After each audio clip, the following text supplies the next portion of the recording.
Welcome to the Why Not podcast with me, Chrissy Hawkins. In a world where everybody always asks you why, I'm here to ask why not. I'm going to do that by breaking down the mindsets of guests and my own to figure out what makes people say, why not?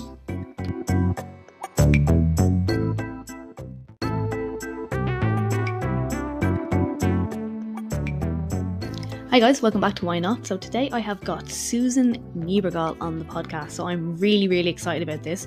If you don't know her, she is an online strength coach. She is a co-coach with Jordan Syatt in the Inner Circle, and she's also an author, and her book is called Fit at Any Age, It's Never Too Late. So today we're actually going to talk all about Susan's journey in fitness, because Susan's actually 61 and she said she really only got her fitness and into the shape that she wanted to be in her 50s. So we're here to prove that strength training and going for those goals doesn't have to be a young person's game, and it's something that you can, like she says in her book, it's never too late to start. So as ever guys, let's sit back and relax or walk and listen. Here's my episode about how it's never too late with Susan Niebergall. Hi guys, welcome back to Why Not. So today I have another interview. Today I have got Susan Niebergall. So if you don't know Susan, she is an online strength coach. She also works with Jordan Syatt with the Inner Circle there. She's co-coaching the Inner Circle, and she's also an author. So I'm going to let Susan tell you a little bit more about herself with you guys. But first, just want to say welcome to the podcast, Susan. Thank you for joining. Thank you for having me. I'm super happy to be here. Thank you, Chrissy. Oh, I'm so delighted you're on this as well.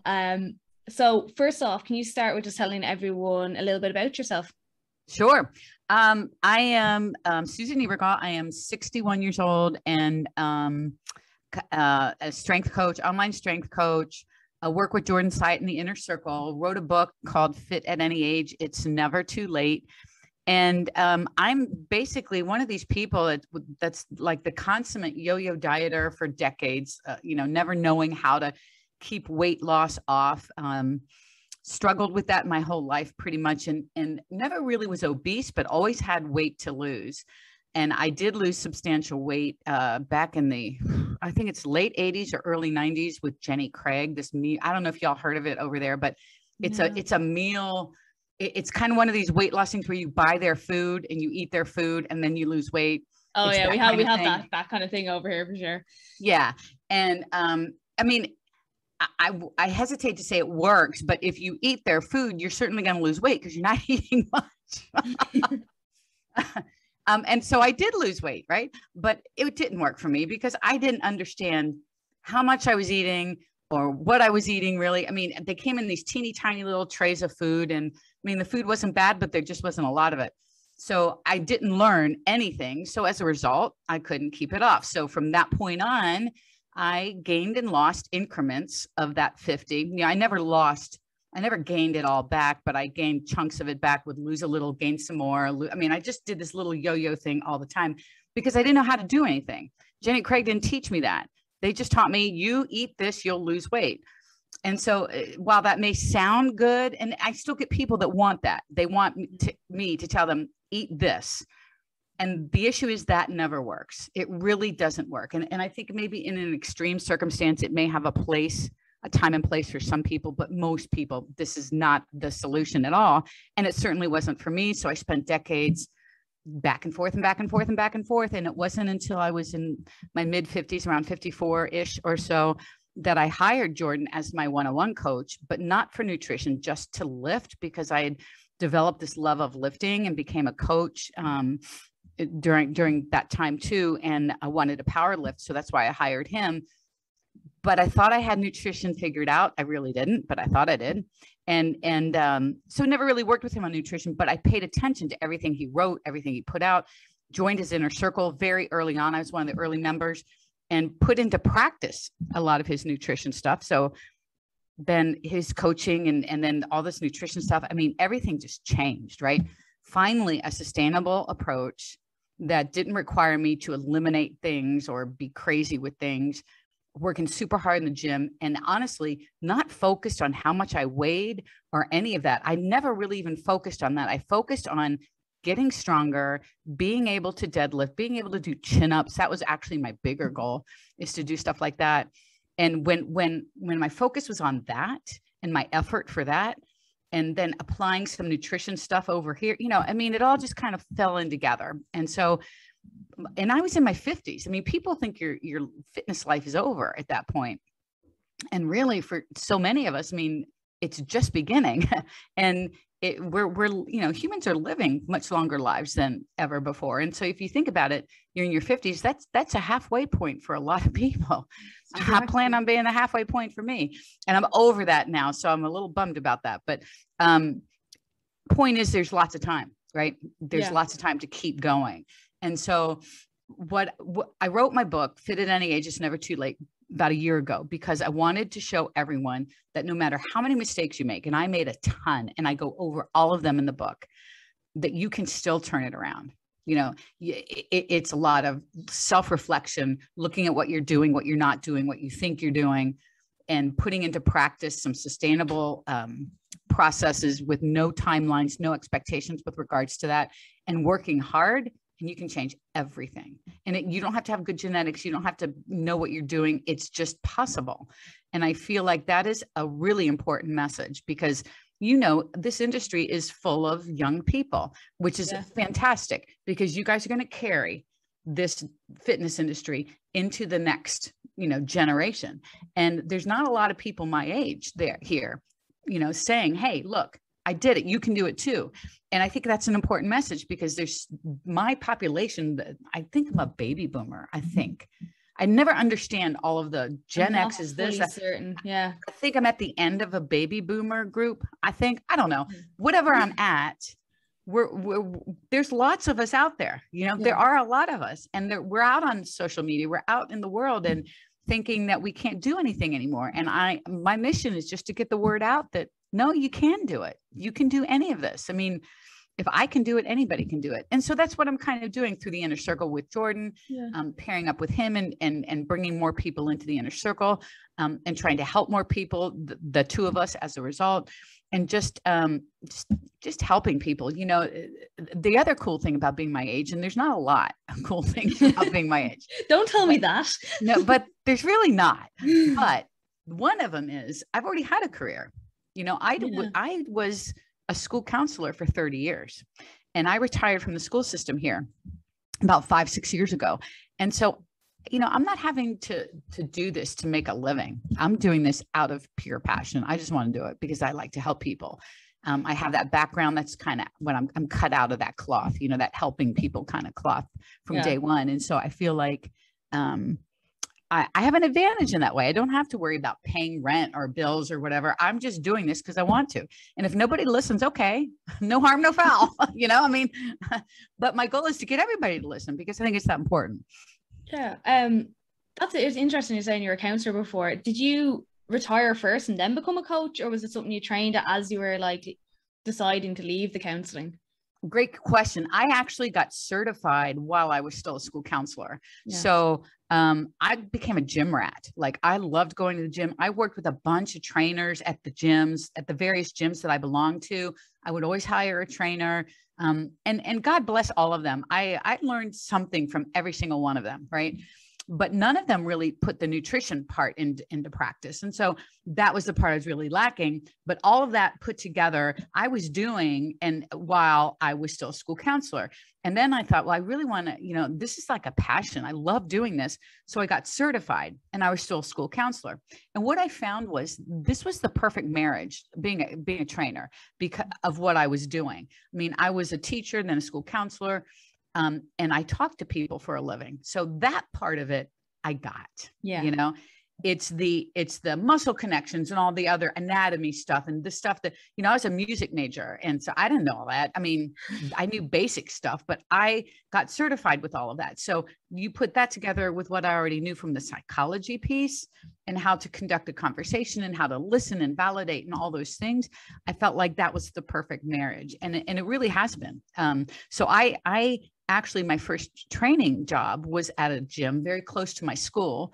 And twice a week, I would go there right after school, and I would train people. I would get there about 3:30, and I would train people from 4 to 8 p.m.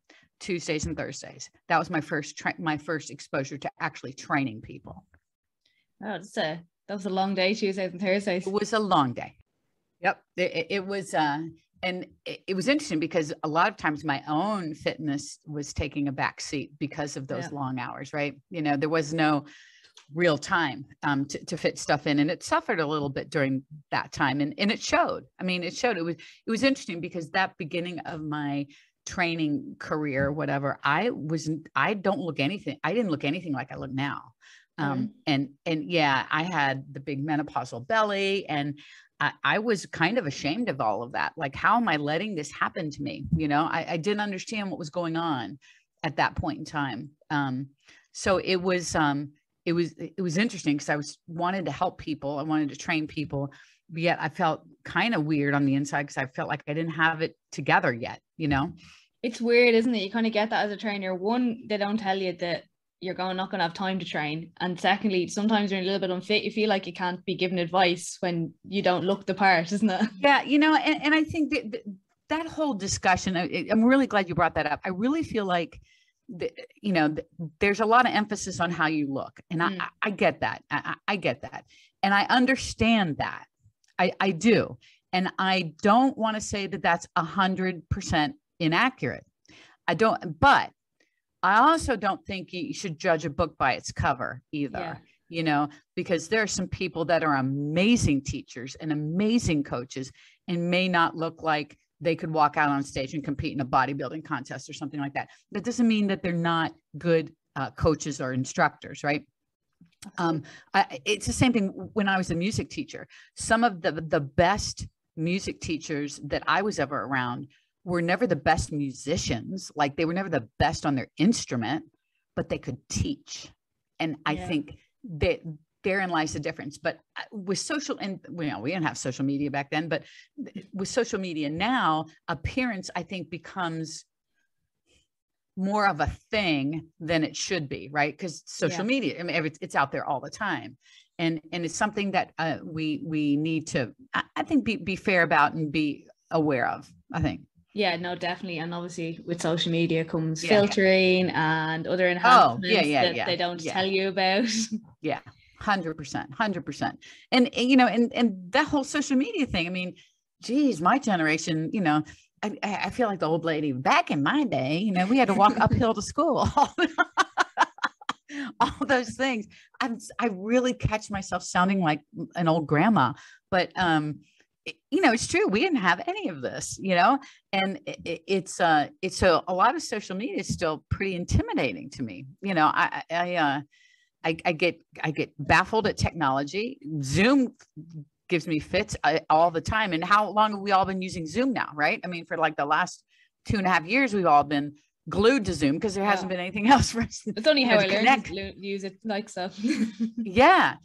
So it's still new to me. It always will be. I'm kind of on that as well, though, because say, for instance, with me, like, okay, there would have been social media. Like, I'm old enough to remember MySpace, and I don't know if you had Bebo in the States, but Bebo's pretty big for us. And then like Facebook only came out when I was 18. Oh wow! Yeah. So I still kind of get that. Yeah, it's a different beast. It's a different world. And I remember trying to explain it to my parents when they were alive. And it's like, oh, the internet. How do you explain the internet to an 89-year-old? I tell my son, at least he doesn't have to explain that to me. But he is probably, with cryptocurrency and all this stuff. Oh. Someone's going to have to sit me down and make me understand that. Okay. Because I have a friend for that. I'm like, what does crypto do? Tell me. Go. Yeah. Forget it. I think my head's too full to understand that. That's fair. You know, you don't need to, you'll forget something else that's kind of worth knowing. Yeah. You talked about the yo-yo dieting all the way through the years. And I think it's really, really common, especially in women. I suppose for men as well, actually, now that I think about it, but probably men don't realize as much, do they? Yeah. Probably not. So do you still find this a lot as well with the yo-yo dieting with women? Yeah, I think it stems too from just unrealistic expectations that people have, from the expectations of, like, someone yesterday messaged me, why am I not losing weight every single week when I'm consistent? And I'm like, dude, that's not how weight loss works. Yeah. You know, you could be perfect with everything you're doing, and you will not lose weight consistently every week. Weight loss is not linear. And the reason they're frustrated with that is they don't understand that so much of the day-to-day weight loss, weight gain is about water. It has nothing to do with fat. Yeah. You don't lose fat overnight. You don't gain fat overnight. I just posted about this today on Instagram, actually. We lose fat and we're thinking, oh, it takes so long to lose fat. Yet when the scale spikes up, we're instantly assuming we gained 1.5 pounds of fat overnight. You know, so on one direction, we think it's fat. On the other direction, we think, oh my God, this is so slow. Why does, fat loss take so long? And it's neither. I mean, it's slow on both sides, so I think this yo-yoing comes from, I don't understand what happens with the scale. So I get frustrated with that. Or I've given myself an artificial deadline. Like, I want to lose 20 pounds by this date. And then when you're not on track to lose that amount of weight, which you probably won't be, you're going to start doing crazy stuff to meet that deadline. And it's some arbitrary, I want to lose so I can go to the beach, or I want to do, or something like that. So then you start doing these crazy, unsustainable things to meet this artificial deadline. And then what happens? Because you did all that crazy stuff, you're just going to gain it all right back. So I think it comes from that kind of stuff, and not understanding and quitting all the time. People quit at the drop of a hat. Oh, it's too hard. It's not working for me. You've been at this for like a week. What do you mean it's not working for you? You don't even know that yet, but somehow we're conditioned to want everything now. And I think this is tied to our instant gratification of societies now, right? Mm-hmm. We get everything we need at our fingertips, everything within seconds, right? And I think that affects us to a large degree. We expect everything to be fast, easy, steady progress, minimal effort on my part. Let's not even look at me, let's not even look at what I'm doing. It should just happen. And I think that's probably the last thing, is we're not focused on what we can control. The only thing we can control is what we do, right? And we do have full control over that. And so I think people focus so much on the outcomes, which you can't control that, and less on what you can control, which is your effort, what you do, what you eat, all those things. If people would focus more on that, they would see the outcomes. 100% they would. Oh yeah, absolutely. And you're right about the instant gratification as well. I think it doesn't help that I know when I was growing up, and you probably would have had the same, it was just the magazines being like, lose 10 pounds in 10 days or whatever. Yeah. But now it's like in your phone, you're getting targeted ads telling you, like, and it's like your phone's attached to your body. So it just makes it 10 times worse, doesn't it? Yeah, it's always there. You're absolutely right. And in the grocery stores, I don't know how it is over in Ireland, but in the grocery stores, when you go to the checkout line, it's lined with those magazines, right? It's lined with those magazines with the headlines, just to catch you one last time, right? Yeah. And so, and then as you said, with social media, it's there all the time. You see it all the time. So yeah, you can't get away from it. Yeah. One of the reasons actually I did ask you was because of your saying an older age bracket, if that makes sense. Because I'm up there. Basically, I think, like you said, fit at any age, there's no time you can't start. Like, how do people respond to you taking up powerlifting at your age? Well, so I started with Jordan for powerlifting. I never did powerlift, by the way, because my goals changed. Yeah. Not too long after. I started finding other things that meant more, like chin-ups meant more to me than deadlifting however much weight off the ground, Yeah. So that shifted kind of my goals. But I think some people have told me I could never do what you do. And I'm like, no, you can do what I do. Yeah. But people don't understand, though, it requires effort and work. It's not easy to do this. And I am plagued right now with some health issues and a hefty bone spur in my hip right now, which is kind of altering what I do, but I still do it. I still am doing things. I'm not stopping, and blaming this, that, and the other. I still want to keep doing this. And I think it's that kind of mindset and attitude that is what can change around things for people. But I think people just give up too easily. They don't want to put in the effort and the time. It's exhausting, or there's too many things they want to change, and they get overwhelmed. and then they don't know where to start. And I think that's the reality for a lot of people, because I'll tell you, you get into this age bracket and change of any kind is hard, any kind. Even if you're changing a simple thing in your lifestyle, that's not easy. It may sound easy to some people, but it's not easy to a lot of people. And, getting out of bed is hard at this age. Making friends is hard at this age. I mean, nothing is easy. And so I think when there's so many things you need to change, or you want to change, and you feel like you're not making any headway because you're not really doing anything very well, I think that's a real common problem. I suppose actually as well, I think when it comes from you, people your age are probably more likely to listen, because the response I get a lot when I say you can do that, they're like, oh yeah, you're strand, you're young, you say that. But I've had a lot of people tell me that, and in fairness, I mean, Jordan's 30 years younger than me. Yeah, and he's a guy. Age, Jordan. Okay. So, yeah, I'm different. I've been through what a lot of those women are going through right now, or have gone through. We have that commonality. I'm living their life too. I understand what it's like to wake up when you have arthritis in your hip. I understand that going to the gym can be harder. I understand that I can't lift 300 pounds like the 20 something over there, which I wish I could, but I just can't. I mean, I get all of that. So yeah, I might be more relatable in a lot of ways. But I will say this, I think it's unfair to assume that just because somebody is younger doesn't mean that they can't help you. I will say this, I think there are some people that are youngsters out there that wouldn't be a good fit for somebody of my age. Yeah. I mean, I think there are.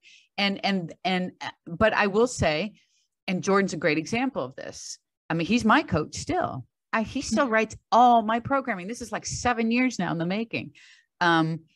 So there are some people that get it, no, he'll never be a woman and he will never experience this menopause or any of this. Right. But that doesn't mean he can't coach, And so I hesitate for people just to assume that just because somebody's young, they can't help somebody that's older. I think that's not a good way to think about it. Yeah. I think, that is kind of, it's just trying to get them to believe you and trust the process and stuff. I think that, just setting those people that don't trust as much right away is setting them up for success early with simple things. So they see, oh my gosh, look at that. I've gotten so much stronger in this lift, or I've done whatever. And, simple steps, and not having them do crazy exercises like standing on a Bosu ball, trying to do bicep curls or something stupid, I mean, I love how the Bosu ball came up, because Jordan had a full rant about this when he was on the podcast. Yeah. I mean, I have a Bosu ball. I bought one back in the day. I have it back here in the corner, and I use it when I'm doing, some glute stuff, to support my back. That's about it, it is when I see people standing on the wobble, standing on the flat part in the wobbly ball, you're not even supposed to do that. The manufacturer doesn't even want you to do that. Yet people still do that, thinking they're working balance. And that is not functional balance whatsoever. You're going to be far better off working on a single leg RDL or something like that, as far as centering your balance and getting better with that, than standing on this wobbly surface. I mean, when on earth is that ever going to be practical? Never. That's very true. Especially if you are not like trying to like stereotype, but if you're older, you're more likely to get injured if you fall off it. So you don't want to be doing that. Oh my gosh. Yeah. I'll come back to that. Hold on. This happens to me all the time. So you're right at home with me. So annoying, because like I have them noted, and I've actually written stuff down here for before. It was something along.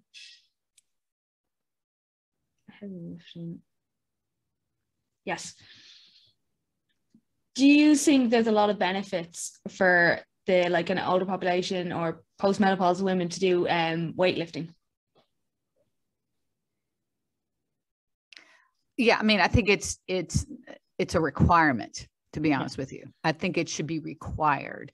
I don't think it has to be obsessive. I don't think you have to love it, but I feel like it is so important that it needs to be part of your life in some way, shape, or form. It's that important because it's going to maintain, increase your bone density, maintain, increase your muscle mass. That's going to improve functional living from that point on, right? You want to be able to stand up from a chair. You want to be able to go up and down steps. If you're on the floor, you want to be able to get up, you want to be able to play with your grandkids, whatever it is.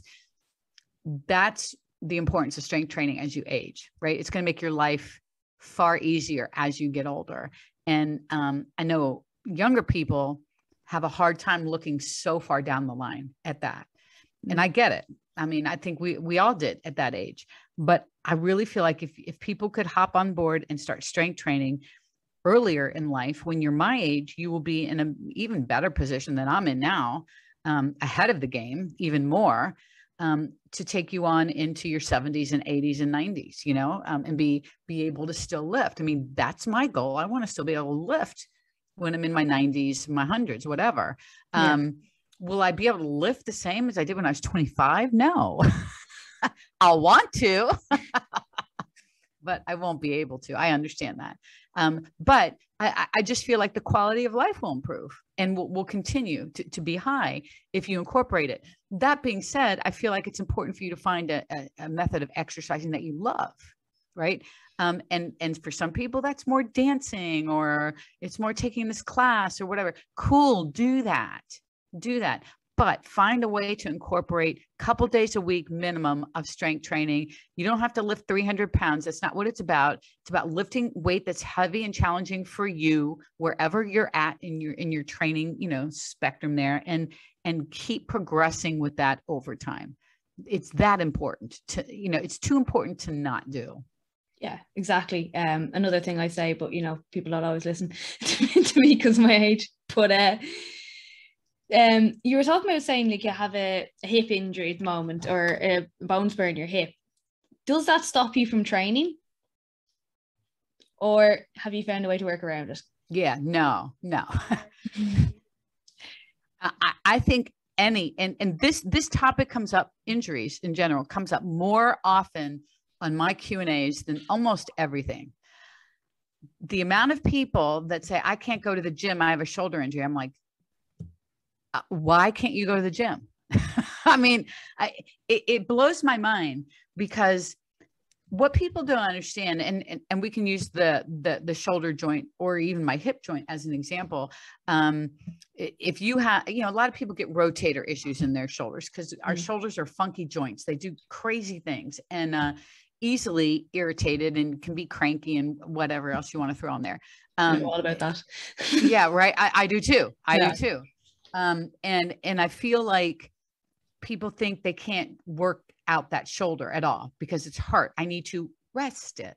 And the issue with that, and my doc has taught me this, that if you don't use that injured shoulder at all, what you're doing now is it's resting all right, but you're also resting the joint. So now when you go back to working, you have compounded your problem. You have the injury itself, whether it's a tendon, ligament, whatever it was, and now you have a stiff joint.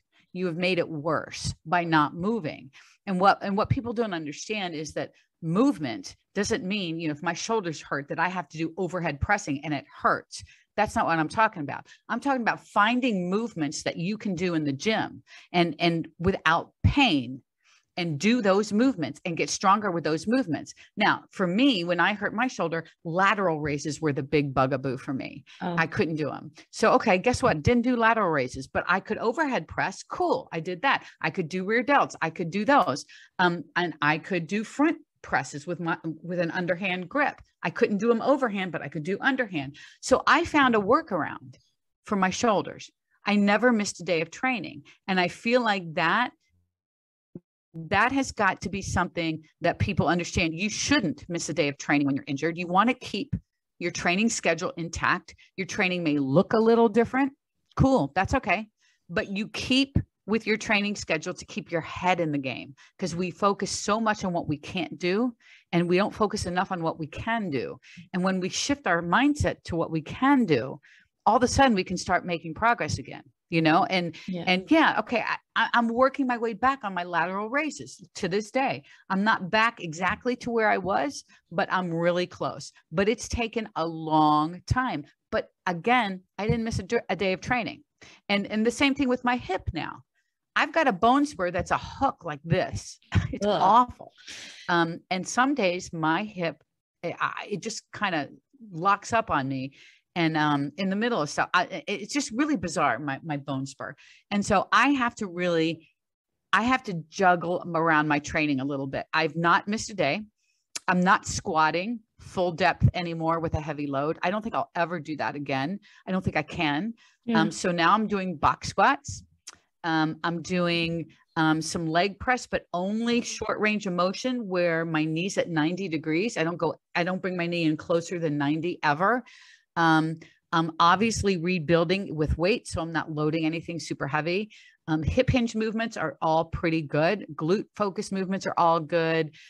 So it's a matter of, I went to the gym and found what I could do. And literally I took a pad of paper and a pencil and I wrote all the exercises down.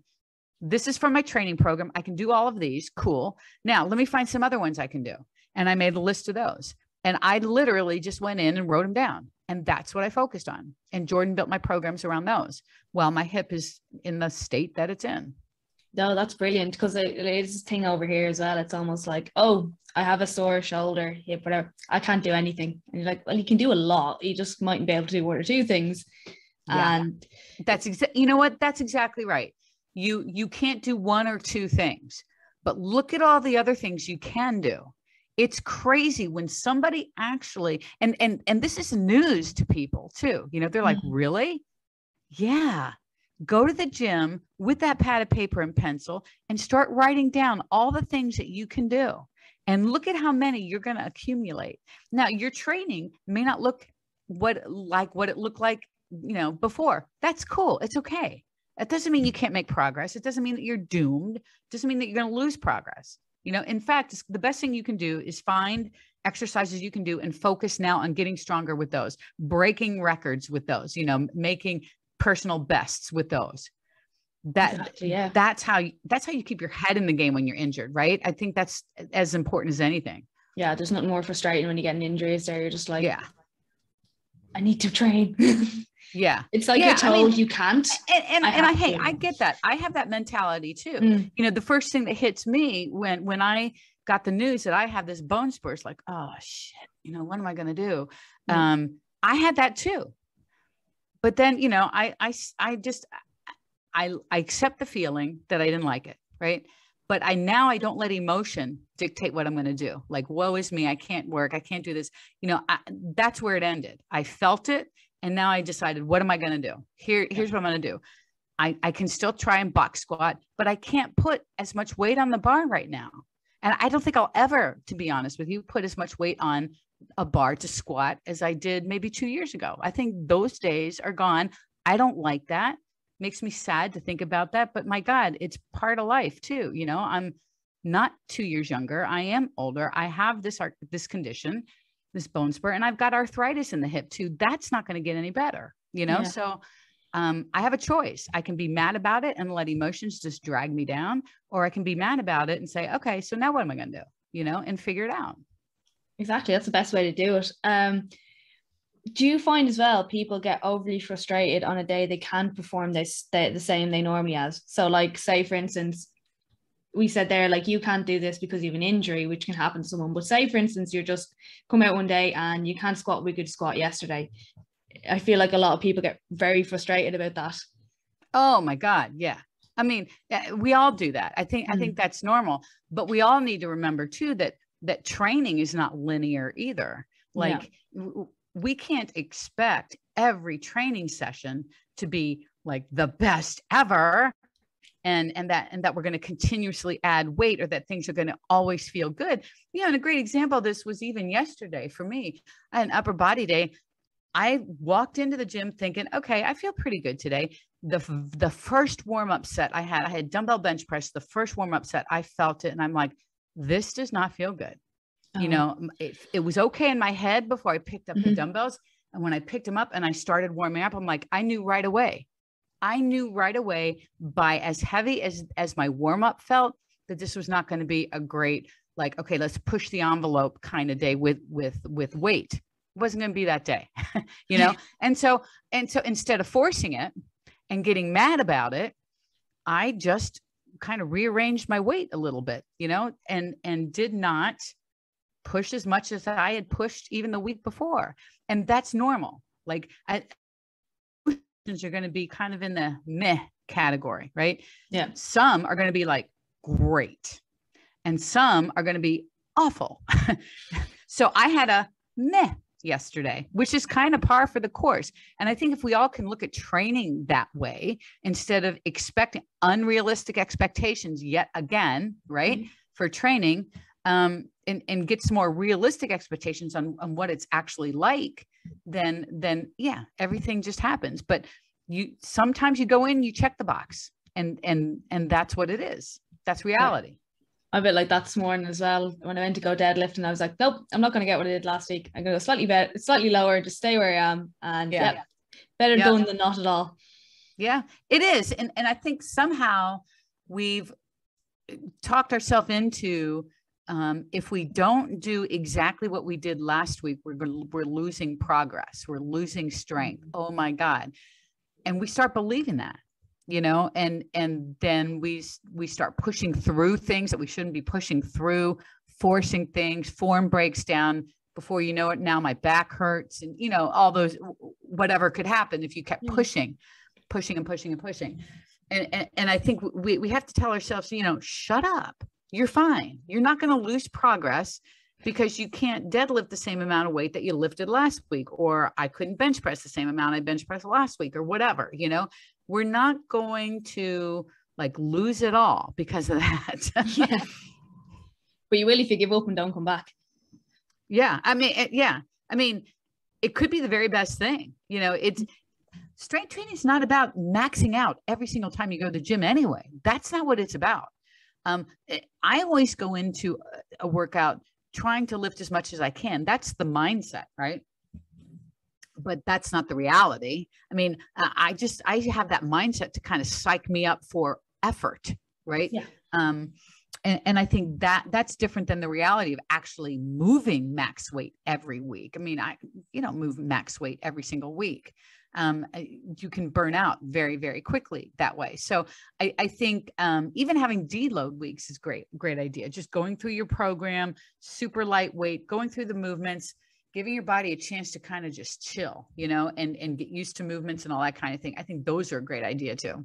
Yeah. And what is your thoughts on rest days? Oh, but Jesus, you know, that's the other thing. So here's the thing about rest days. I kind of laugh at this because this is one of the things that come up all the time too. Mm-hmm. And, you know, people that have been hanging out with my account know that I'm all about rest days.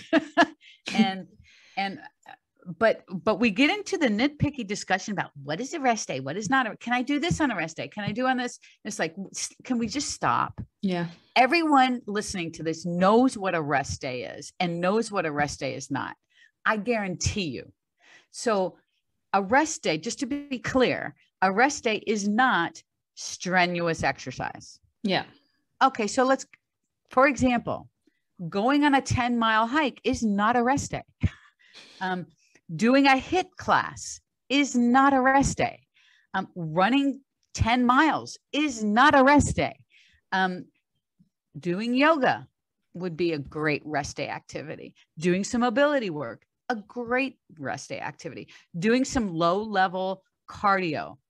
Jordan and I talk about zone 2. He's doing a lot of research on zone 2 right now. A lot of zone 2 cardio, great. Rest days does not mean you have to sit on the couch all day.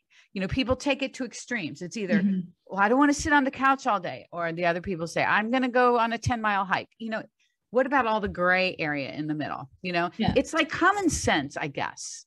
And I get flustered with people because they start asking me, well, can I do this on a rest day? And can I do this? Can I do this? And when people go at it like that, they're trying to find the biggest activity that somebody will say yes to because they don't want to rest. That's what it is. They don't want to rest. And the reason they don't want to rest is not because, oh, I love to work out, please stop. It's because you're afraid that if you don't work out, you're going to lose your progress, or you're going to gain fat, or you're going to not make any progress, whatever it is. Right. And I was that person. I was that person. So you too? Yeah. I've been that person. Yeah. And I mean, I understand that, but you have to be honest with yourself. If the thought of taking a rest day makes you uncomfortable, that's an issue.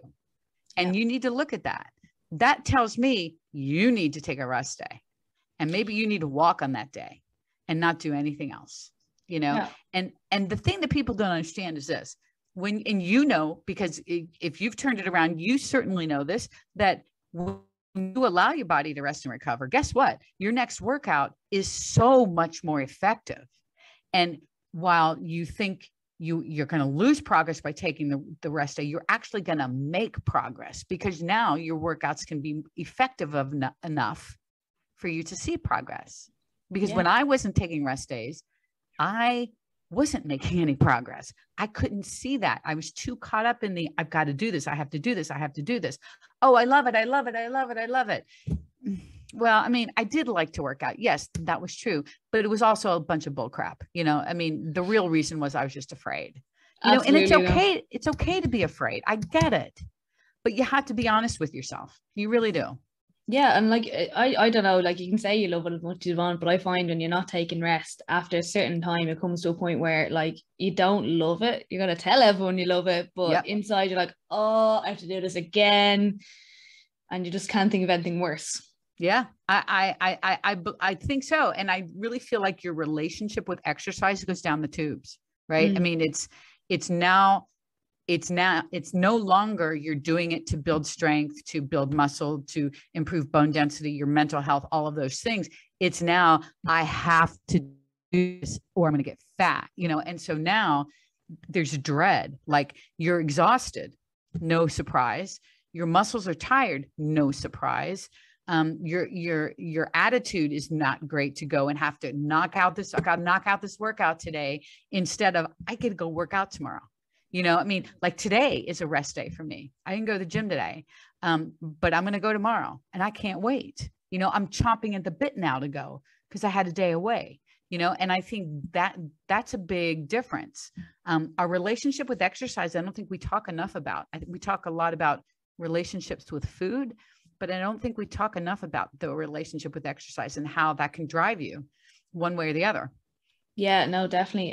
There's a lot more unhealthy relationships with exercise than people would like to admit, I think, isn't it? Oh, 100%. Oh my gosh. Yeah. But I'll tell you, when I first started working with Jordan, I was the 6 day a week plus girl, and he scaled me back to 4 days a week. And I'm looking at my program. I'm like, man, there's gotta be something missing. The volume was less. It was 4 days a week. And I'm looking at it going, this is it. I remember messaging him and saying, what do I do on a rest day?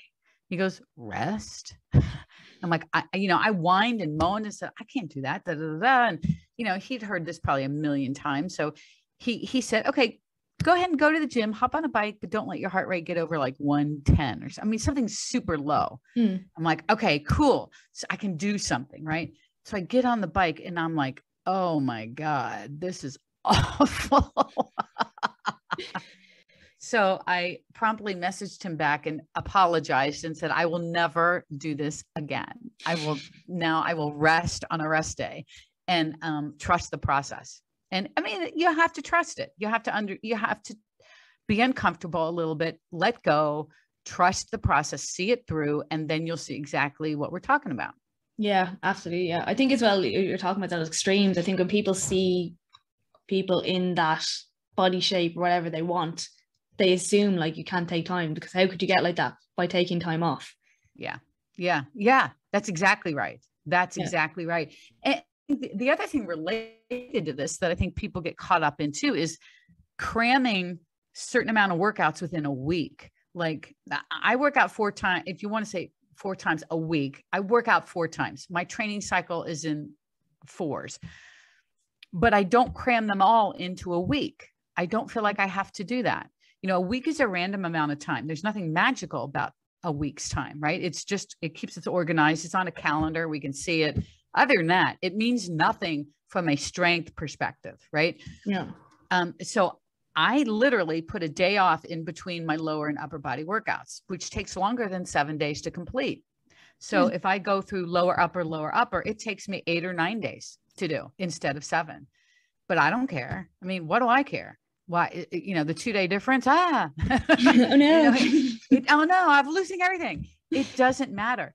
Jordan and I were talking about this on, I think the most recent podcast he and I did on his together.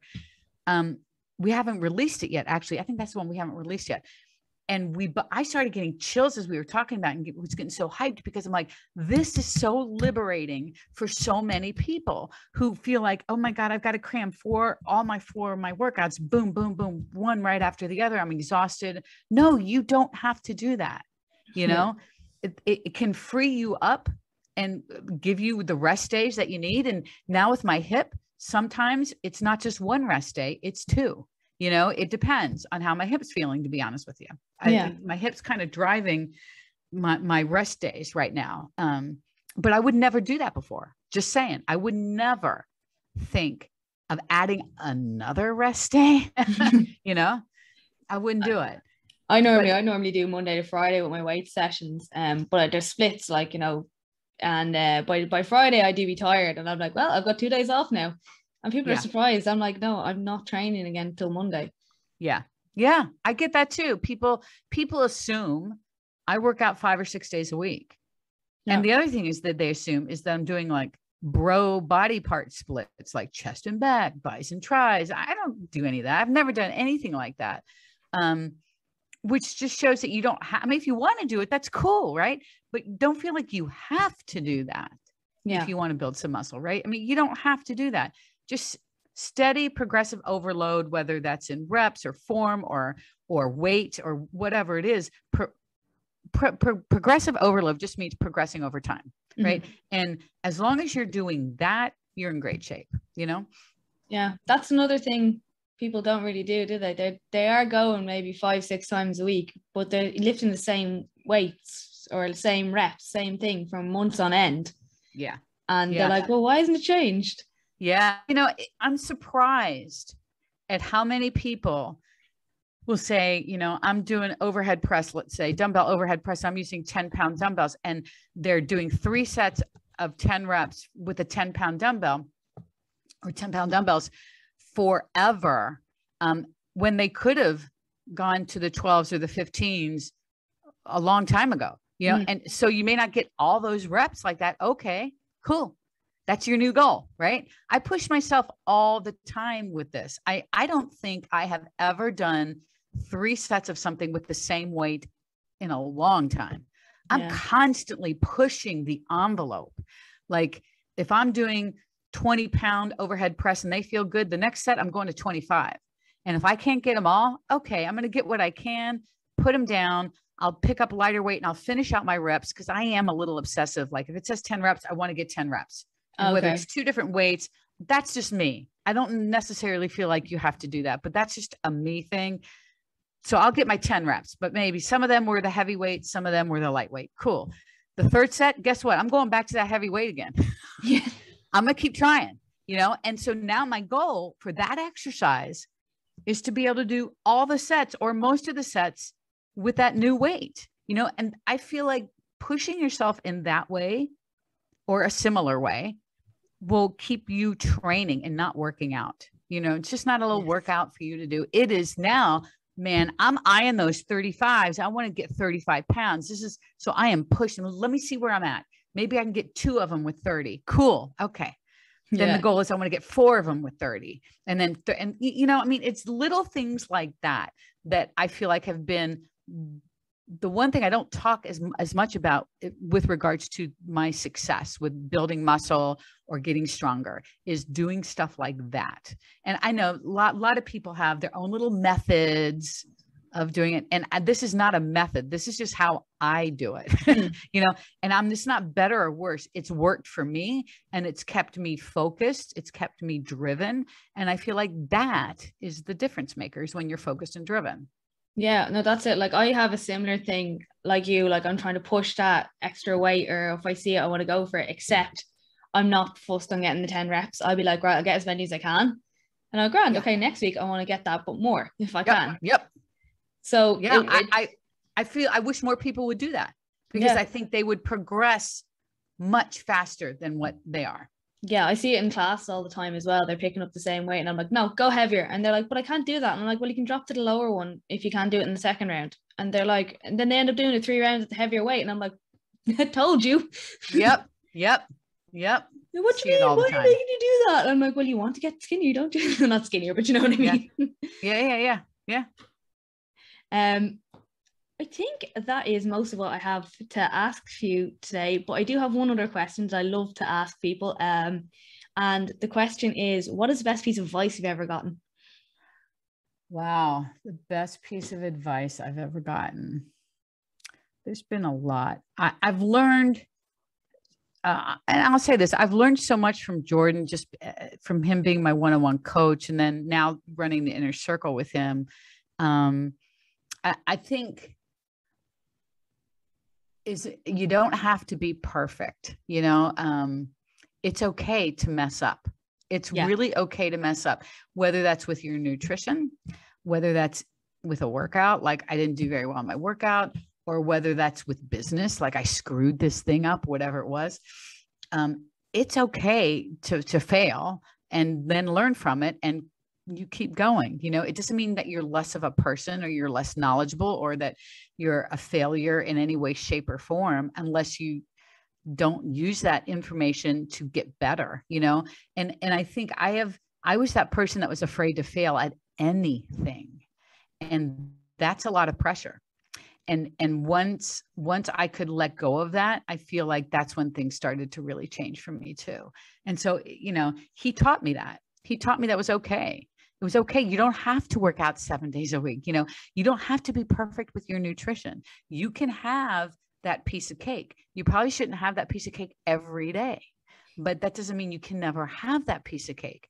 And that's something that blew my mind, right? Because I grew up with good food versus bad food, and that was not a good food. Well, I mean, it was a great food, but it wouldn't be in that good category. It was the bold food. Yeah.